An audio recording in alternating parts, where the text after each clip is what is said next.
जळगाव जिल्ह्यातील वाढत्या तापमानाचा फूल उत्पादकांना मोठा फटका बसलाय। झाडांना पाणी कमी मिळत असल्यामुळे फुलांच्या गुणवत्तेमध्ये फरक पडतोय। परिणामी बाजारात कमी भाव मिळतोय, त्यामुळे शेतकऱ्यांचे दुहेरी नुकसान होत आहेत। या संदर्भात शेतकऱ्यांशी संवाद साधलेला आहे आमचे प्रतिनिधी वाल्मिक जोशी यांनी।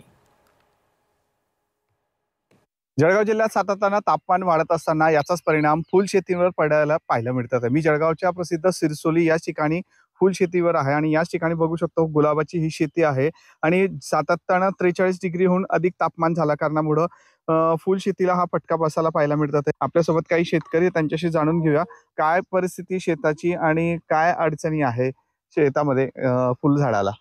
साहेब, यंदा उन्हाळा जास्त असल्याने आमच्या फुल शेतीला पाणी कमी पडतं, ते वाळत आहेत आणि त्याच्यामुळे काय होतं, फुलाची जी कोमेजून जातं आणि त्याला जो मार्केटमध्ये जो भाव पाहिजे तो भेटत नाही।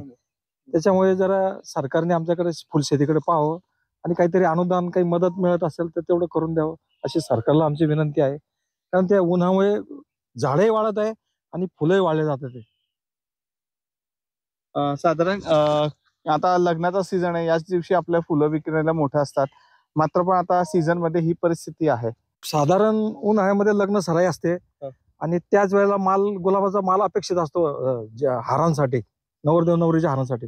परंतु यंदा उष्णता जास्त असल्याने झाडं वाढत आहे आणि ज्या प्रमाणात ह्या झाडांना गुलाबाची फुलं लागायला पाहिजे त्या प्रमाणात लागत नाही आणि लागले ते कोमेजलं असतं, त्यामुळे त्याला मार्केटला काही भाव मिळत नाही। त्याच्यामुळे आमचं फारच नुकसान होत आहे।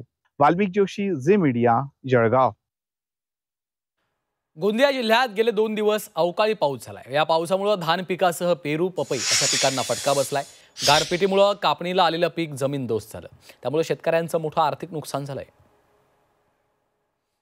वादळ आला आणि गारपिटीमुळे माझ्या अथोनात नुकसान झालं आहे। पेरूचे खांद्या पण मोडले आहेत आणि पपईचे झाडं पण मोडले आहेत।